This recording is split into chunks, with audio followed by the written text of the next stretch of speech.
You have probably noticed a lot of people wearing red today, and the reason why could not be more important. National Wear Red Day brings attention to heart disease. It is the leading cause of death for Americans. Our guest today is Tara McInnes. She is a volunteer with the American Heart Association. Thank you so much for being here. You're welcome. Love Thank you your for having red. me. Yeah, Thank love you. your red. Yours as well. All right, so Tara, you are specifically here to talk about the Go Red for Women movement that the American Heart Association does. Tell us about that. Yeah. So Go Red for Women specifically, as you mentioned, is about bringing awareness to cardiovascular disease, heart attacks and strokes in women, and that can happen more often than people realize. That's a big part of the awareness campaign. It sure is. So we're getting the awareness out. We see a lot of red, but I want to look at the numbers real quick for women and why we're going red. 44% of women 20 years old and up have cardiovascular disease. Heart disease is the #1 killer of new moms. That's a staggering statistic for me. And women are less likely to receive CPR help than men. So I want to tackle that last one. Why is that? What is that about?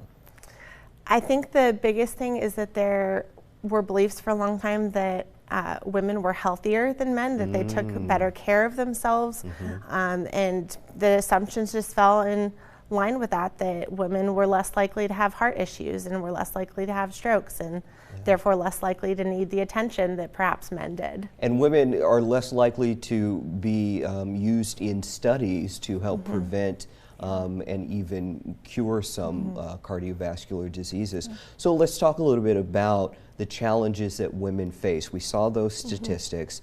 It is so important to raise awareness. So what do women most need to know about heart health?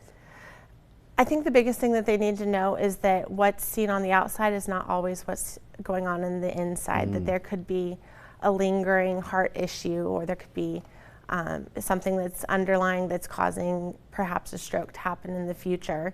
And the misconception that happened for decades of strokes don't happen and heart attacks don't happen until you're either elderly or until you've not done a good job at taking care of yourself, that therefore poor eating habits, excessive drinking, smoking, those kind of things that can contribute to heart disease and stroke are not always the cause of heart disease and stroke. There can be other issues, and those issues are generally not talked about. Well, and so many young people, and I know this applies for men and women, you know, you don't really know when you hit that age when you should start paying attention to it, but you really should pay attention to it all along. Yes. Yeah.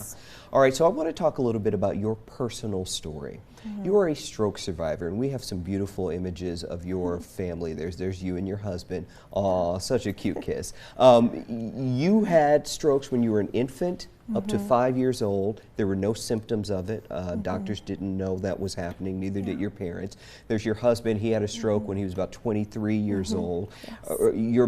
Your baby there, he has not had any, but you are testing him genetically, right? We're being mindful, and we've opened up that conversation with his pediatrician as well as my team of doctors and my husband's team of doctors. We've talked about it. You know, what are the risks? What are the potentials? Because both my husband and I have such relatively rare conditions that caused our 2 strokes. There's not a lot that's known as far as pre-screening for our son. But we're being mindful, and we're asking those questions, and we're doing what kind of imaging and tests and screening that we can do. Real quick, the most important thing you think people should know about stroke? That they can happen as young as infancy. It's not only a later in life occurrence. It can happen to infants, young children, young adults, middle-aged adults into late adulthood. Okay, all right. And real quick, we have some more information about the American Heart Association. So it's a busy month because this is American Heart Month. So it's a month-long awareness campaign. But then coming up next month in March, the Southern Coast Heart Ball, that's on March 10th from 6 to 11 p.m. It's a huge community event, always so much fun.